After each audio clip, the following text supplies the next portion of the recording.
he's going to present to us the first topic, choosing fit for purpose food safety methods. John.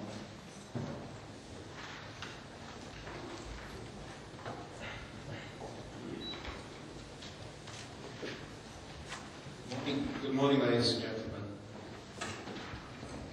The theme of the seminar we have today is really about choices.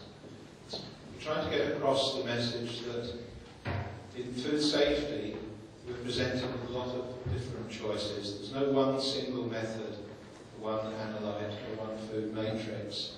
There's a variety of choices.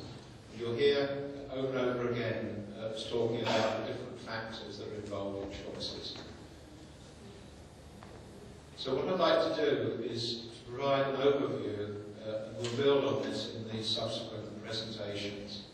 So I'm going to talk initially about method selection, the factors involved in method selection. I'll introduce you to the concepts of screening and quantification methods. And then we'll go step by step through a typical analysis, looking at the extraction steps, sample purification, cleanup, and then chromatography, detection methods. And then we'll finish by looking at some of the factors that are important in ensuring the quality of our analysis, looking at method validation, for example.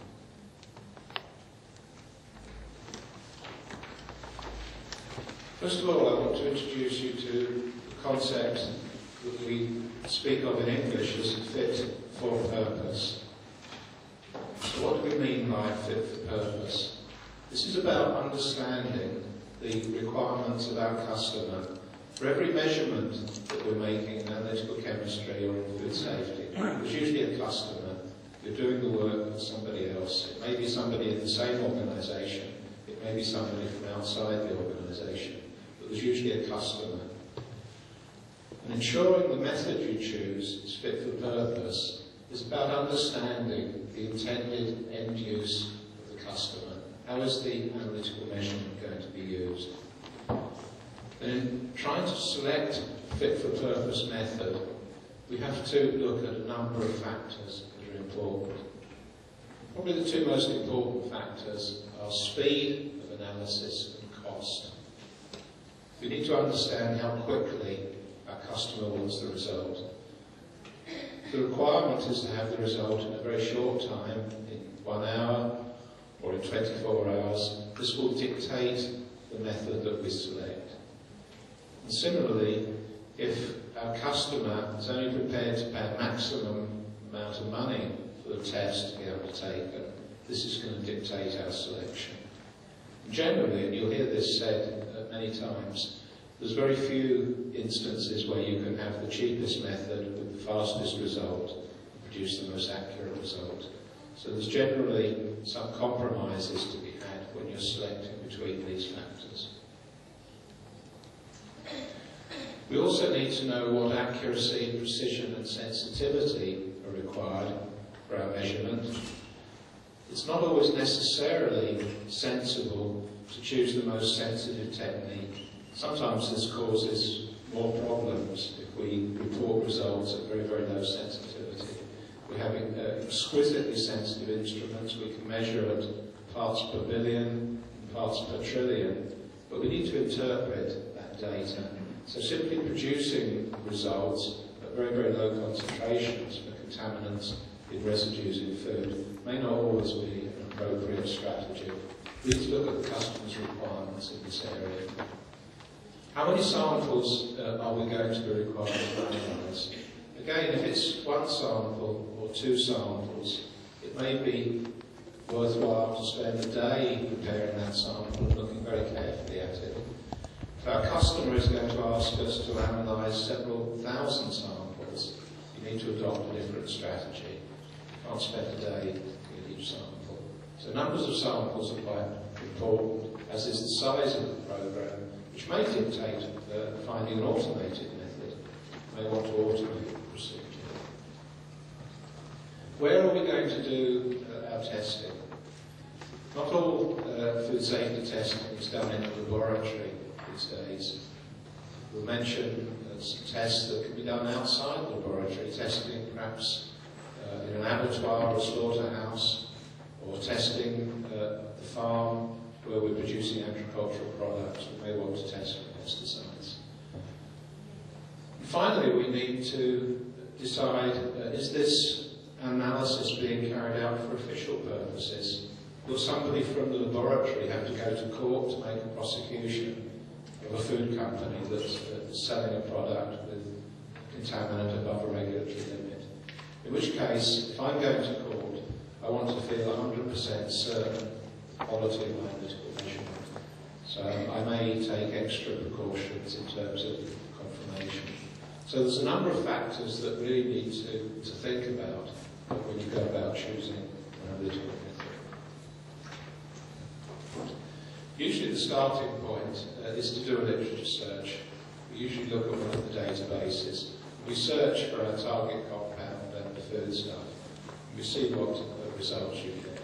And there have been so many methods published in the food safety area that usually when you do a search, you come up with something. You usually find there are several methods available. You need to look at the scope of the method.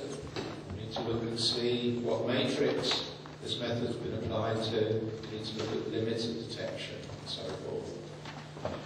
Methods don't often tell you much about their limitations, so you have to look a bit more closely to find out whether this method actually has got some quite difficult steps involved in it. So look closely at method limitations. Look at the robustness of the method.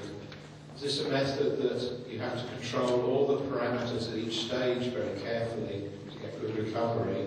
Or is it a method that's very robust? You can vary a lot of the parameters and still get a good result at the end. So robustness is important as well.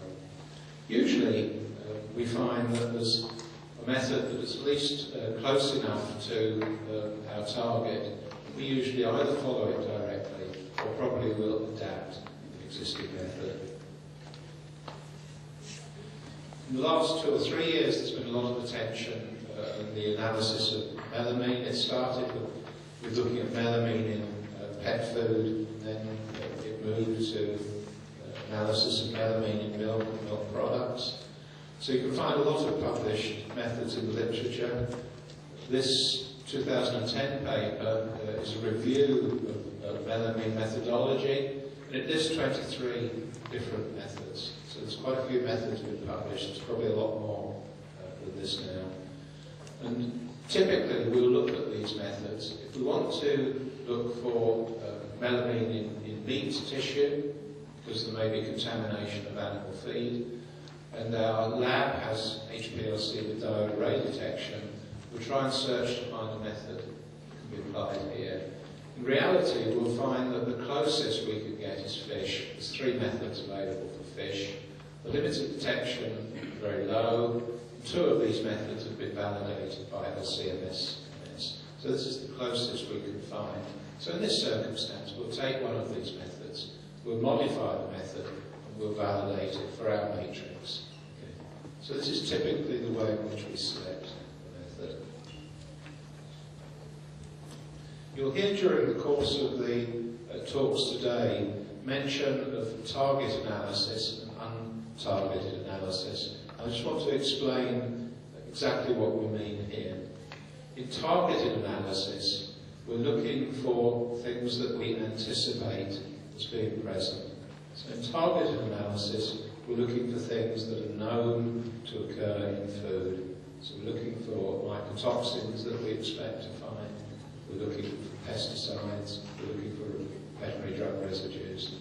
So we know the things that have been used in agriculture. We know the common contaminants. And 95% or 98% of food safety monitoring programs are targeted. We're looking for known and expected contamination.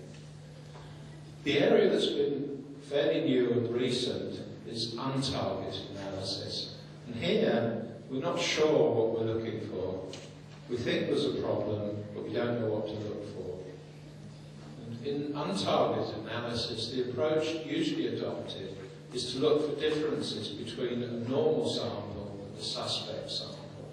So here, we tend to profile our foods to establish a profile of a normal, typical population of those foodstuffs. And then when a suspect foodstuff is analysed, if we find it's different from the normal population, we then do some more investigation to find out what's contaminating that food to make it different. So in untargeted analysis, we're not quite sure what we're looking for. And some of the techniques you'll hear about today, particularly high-resolution LCMS, is very suitable for looking at untargeted analysis because it gives you a lot of structural information about possible chemical contaminants. One of the first choices we have to make in analytical methodology is, shall we use the screening technique? Screening methods are methods that give us a yes or no, generally above a fixed limit. And they're generally designed around a regulatory limit. And the idea is that if there's 1,000 samples in our monitoring program, by using a screening technique, we can eliminate 500 of these samples as being negative. So we can quickly eliminate the negative samples and then concentrate on those samples that are potentially positive. So screening techniques reduce the workload by removing negative samples. So we generally get a yes or no. The problem with screening techniques is they have a certain failure rate. So generally these techniques have a false negative failure rate, which means that a small proportion of samples that you've tested you find to be negative, in fact positive. And you can accept a low false negative rate of 1 or 2%, but if it's much higher than this, it's unacceptable. False positive rates are much more easy to deal with because positive samples are confirmed by, say, an instrumental technique. But if the false positive rate is too high, then it means that you're wasting time because the screening technique is not really being that effective. In quantitative methods, we get definitive identification. So if we're using an instrumental technique with mass spec, there's 100% certainty generally in the identity of our contaminant. And we usually also can obtain good quantitative information to obtain data relating to the limits of quantification.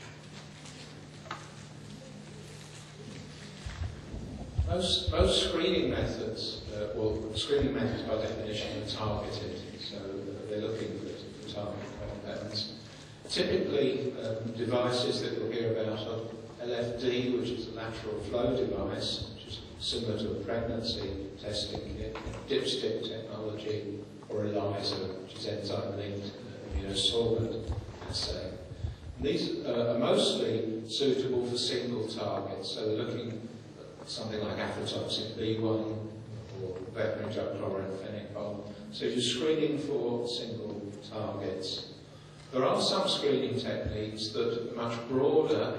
The Calyx assay is a receptor assay that was developed in the Netherlands and can be used to screen for dioxins and dioxin-like PCBs. And this gives you a total concentration of those dioxins that are toxicologically significant. So it directly relates to the risk assessment process by telling you which dioxins you're concerned with. If you get results that are higher than the regulatory limit, you then usually carry out confirmation work by high resolution GCMS. The other screening assay that's quite widely used in the veterinary drug area is are the assays based on antimicrobial inhibition. So here, you're generally growing a microorganism, you add an extract or put it directly in contact with meat tissue, and if the growth of that organism is inhibited, it indicates the presence of an antimicrobial agent. But it doesn't tell you which one, it tells you that there's one or more of a class of antimicrobial agents that may be present. So again, it's a class screening assay. If you get a positive result, you carry out instrumental confirmation. The other approach that can be used, and is being used increasingly, is to set up GCMS or TOF-MS to do it very rapidly and to screen against a database of compounds. So you create a database of pesticides and screen rapidly against it to see if you find any positive results. And then you carry out more rigorous quantification. So you can use instrumental techniques for screening.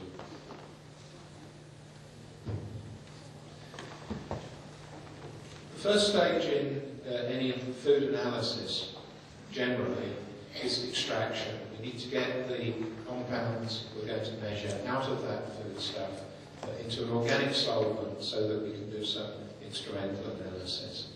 And the traditional way of doing extraction is liquid extraction.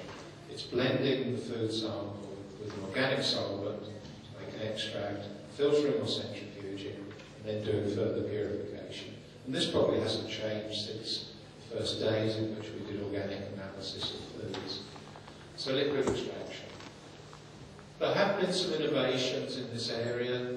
You'll see some people choose to use microwave assisted extraction, accelerated solvent extraction, supercritical fluid extraction.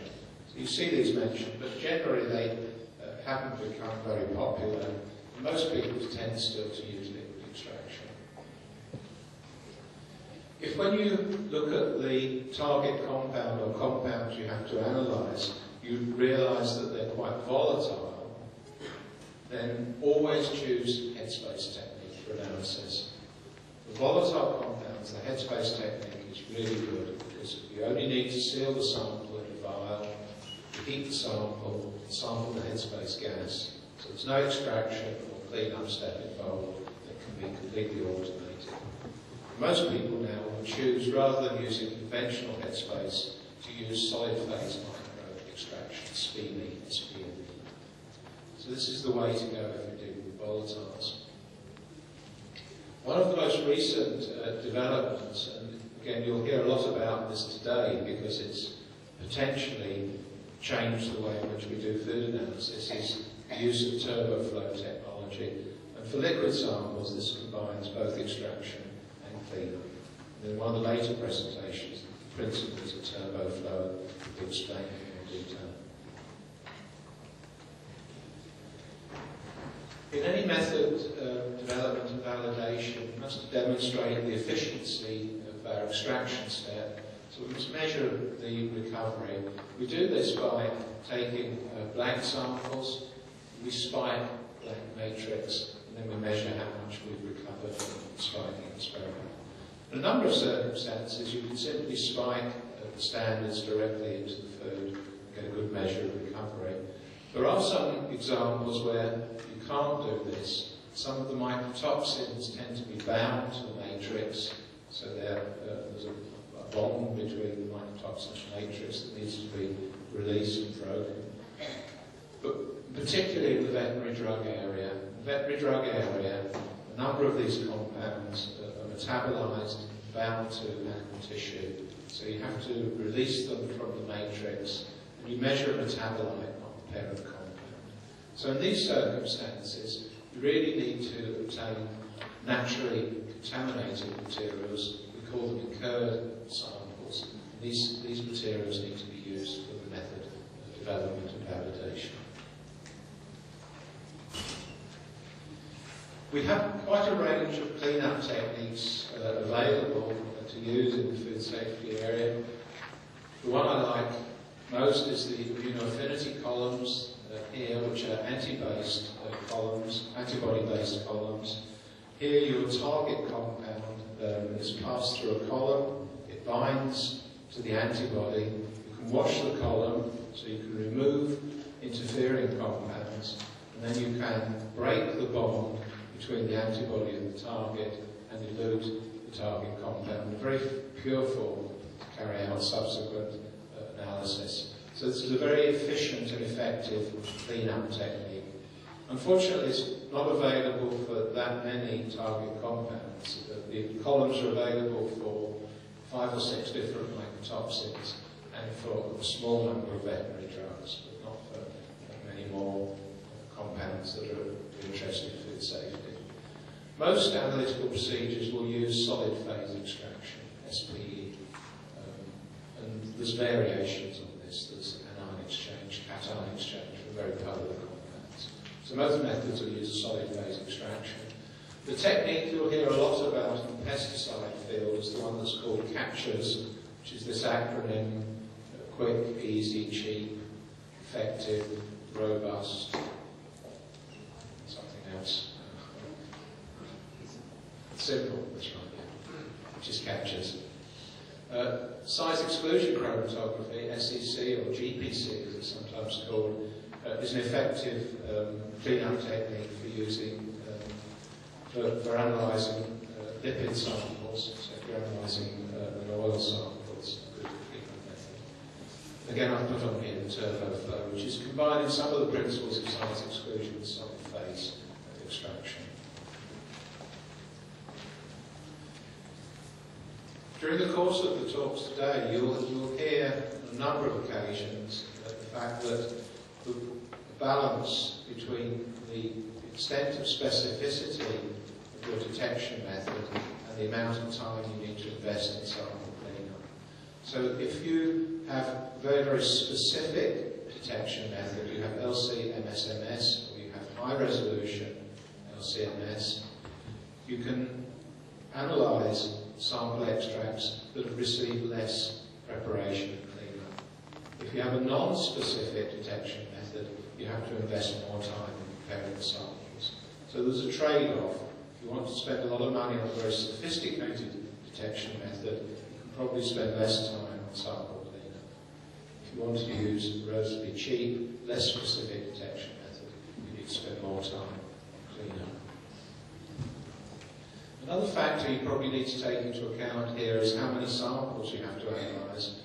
Because if you have a large program of samples, you probably don't want every day to be putting 100 very dirty samples into the mass spectrometer, because you get contamination problems, you get losses in sensitivity and so forth. So that's another factor to take into account. You'll hear today as well sometimes this acronym, this diluted tube, which means when you have quite a lot of sensitivity from your instrument, you can analyse a dirty extract by diluting out some of the background interferences. So this is another approach that's used. This slide really is just trying to capture the fact that we're dealing with quite a wide range of different compounds in food chemistry. Some of these are very suitable for gas chromatography. So on this side of the chart, we've got the compounds that we'll analyse by gas chromatography. Over here, these are compounds that are really not suitable for gas chromatography, and you choose to use HPLC. This is the dividing line between HPLC and GC. The very non-volatiles are in this direction, and this is indicating polarity.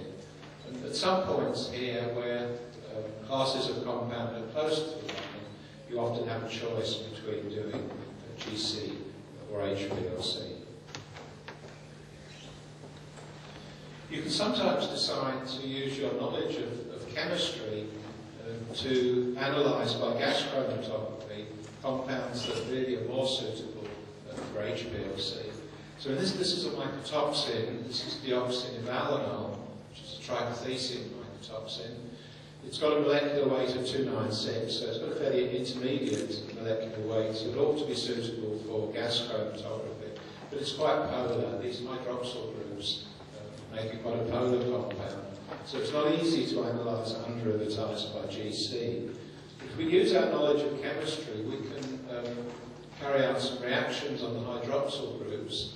So we can make the TMS derivatives, the trimethyl ethers, which is a very common way of derivatizing hydroxyl groups. Or we can make heptafluorobutyryl esters. We can esterify 3 hydroxyl groups. If we do this, the molecular weight goes up to 884, so it becomes relatively high molecular weight, but it's sufficiently volatile to analyse by gas chromatography. We've introduced a fluorine group here, so we've introduced a halogen. We've now got an electron capturing compound, so we can analyse by electron capture detection, giving us some specificity, or we can analyse by selective ion monitoring, which is CMS. So in this example, we've found a compound that's not really suitable for gas chromatography. We've derivatized to make it suitable, and we've had the additional benefit that we can use electron capture detection. Sometimes in HPLC, the same situation arises. We've got compounds that are not that suitable for HPLC. They're not fluorescent, but we can carry out some reactions. So here we're doing post-column bromination to enhance the fluorescence of aflatoxins. And we can use pre-column reactions, or we can use post-column iodination, or some other reactions like use of a photochemical cell. So there are a number of examples where, again, we can use our knowledge of chemistry to make the target compounds more suitable for HPLC than they would otherwise be. We have a wide range of detection systems in both GC and HPLC. So we have the relatively non-specific detectors like flame ionization, electron capture, flame photometric. Some years ago, these would have been the first choice in pesticide analysis, but they tend now to be used for screening samples for pesticide. And then we would choose to do confirmation by GCMS or GC-MSMS. We tend to use high-resolution GCMS only in the dioxin, furan, and PCB areas for food safety. Can't think of any other examples where you choose to use high-resolution GCMS. In HPLC, we've got similar choice of detectors. We've got UV detector, which is equivalent to the FID, really. It's a general-purpose detector. If we want to increase specificity, we've got diode array, we've got fluorescence detection available to us. And similarly, we have LCMS options here, or MSMS, which is probably the most commonly used HPLC detection system. Or if we really want very high specificity, we can move towards using a pure mass high-resolution exactive instrument. We've summarised on this slide the differences between different mass analyzers. So if we're using LCMS, there's a range of options available on the market to you in terms of different mass analyzers. And the purpose of this slide is just to indicate that there's no one single instrument that gives you all the advantages. So here we've looked at some of the factors that are important in choosing an instrument. There's the ease of use. Here, how easy is it to use this instrument? How fast is it when it's used in the scan mode? How sensitive is the scan mode?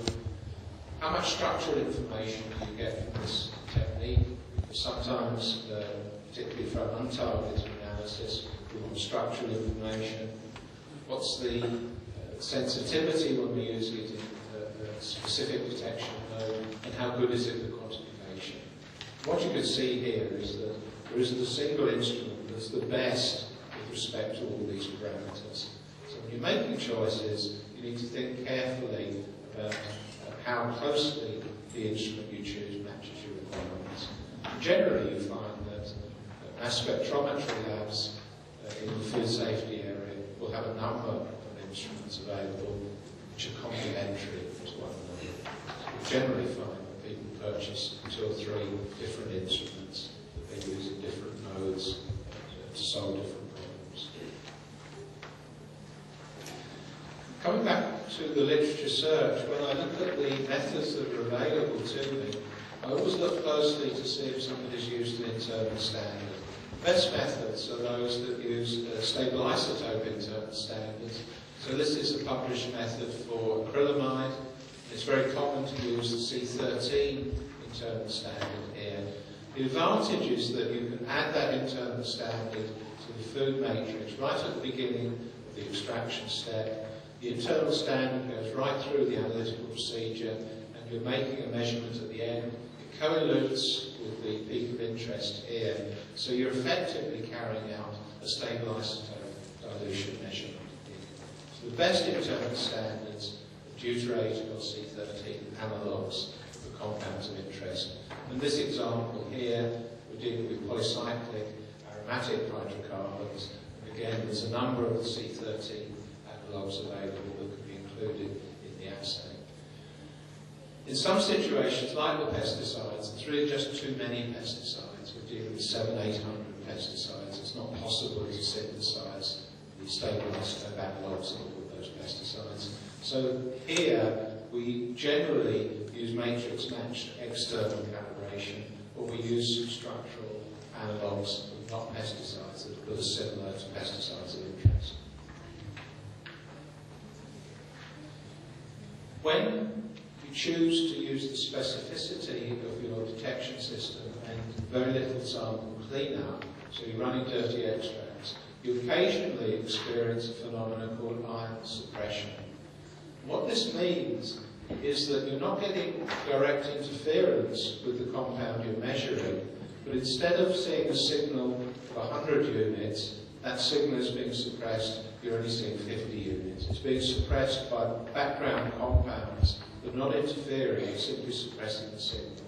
And the common way of compensating for ion suppression is to do matrix-matched calibration.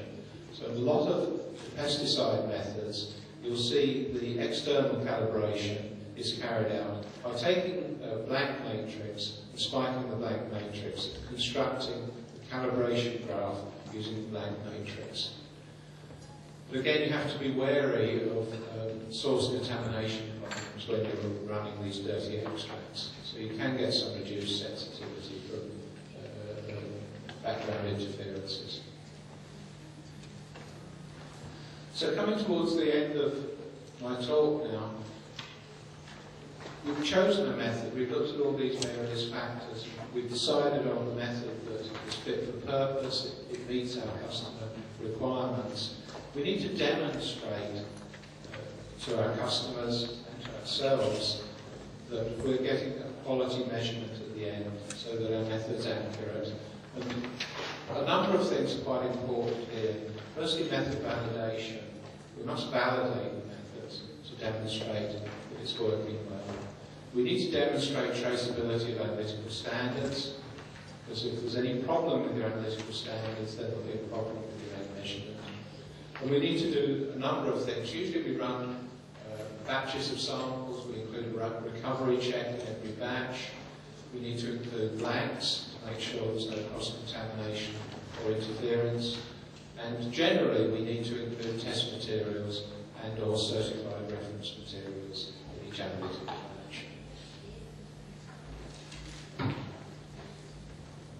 The minimum requirement for method validation is to carry out a single laboratory validation. And the way in which we do a single laboratory validation is described in pyramid-like chemistry in this reference here.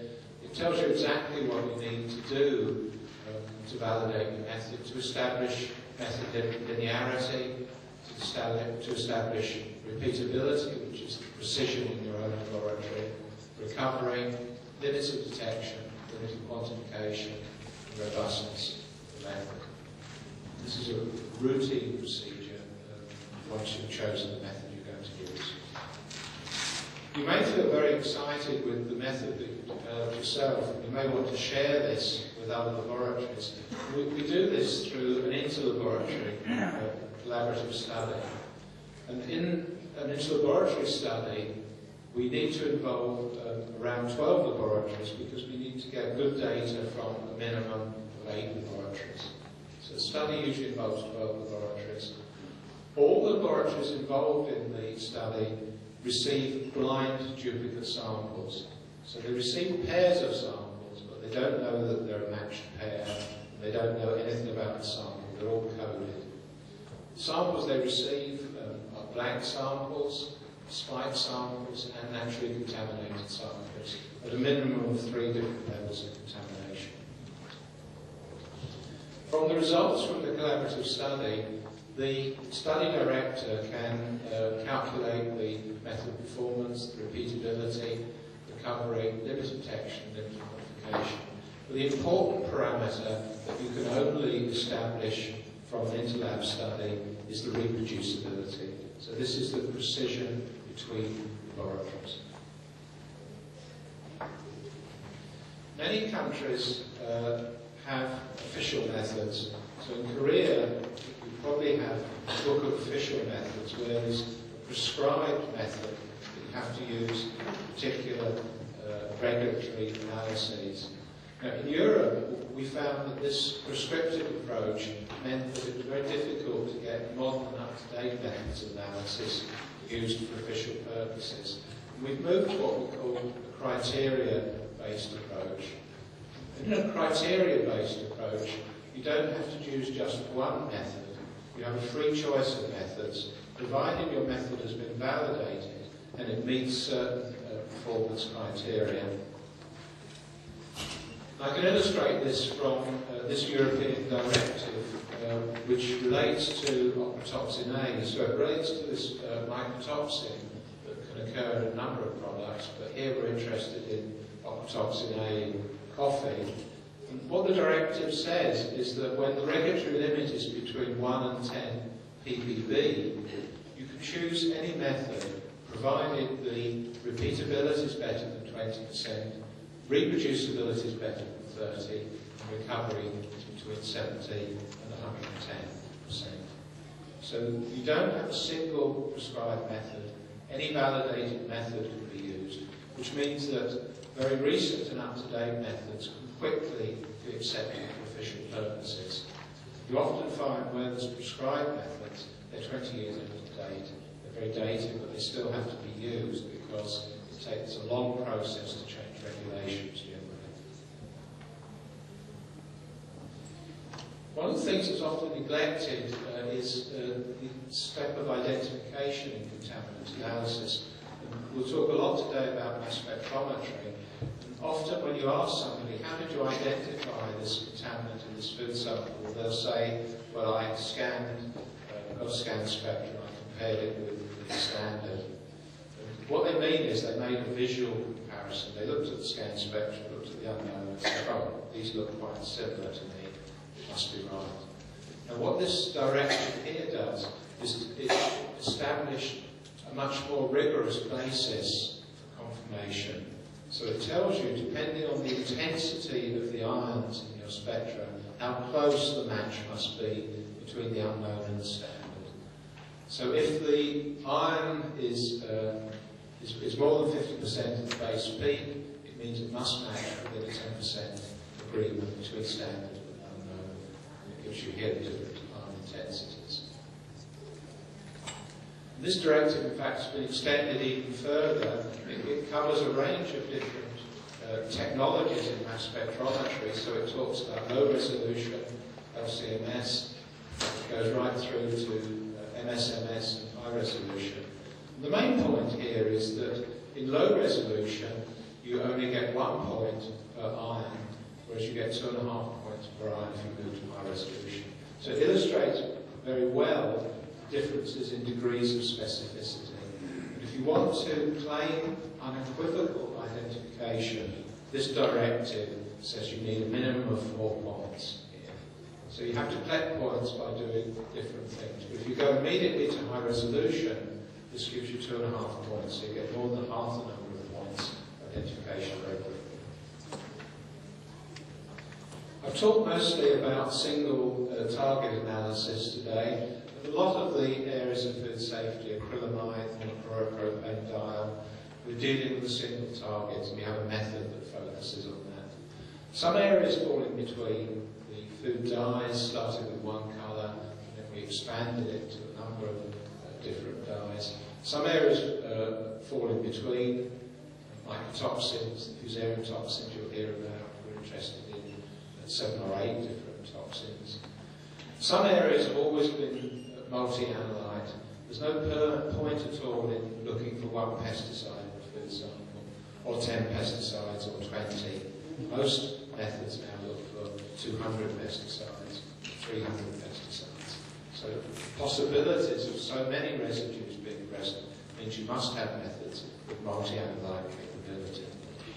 The veterinary drug area is even more complex because we have different classes of veterinary drug and a number of substances within each class. We tend to have methods that focus on one class of compound and look at the different individual compounds within the class. The challenge is to move this towards multi-class, multi-analyte. This is the sort of technology we're beginning to see evolve presently. So just try to draw this together. The message I hope I've got across in the talk today is that every circumstance in food safety is different. So every food matrix presents different issues and different problems. Every target analyte is different. And every laboratory facility is different. You never find two laboratories the same. Each lab has different clean-up techniques, different wet chemistry facilities, different instruments. And it means that there's many options available to the food chemist, many choices. And the skill really is not necessarily having a sophisticated instrument. The skill is putting these choices together to develop a method that is fit for purpose, a method that meets your customer requirements and produces accurate and reliable results.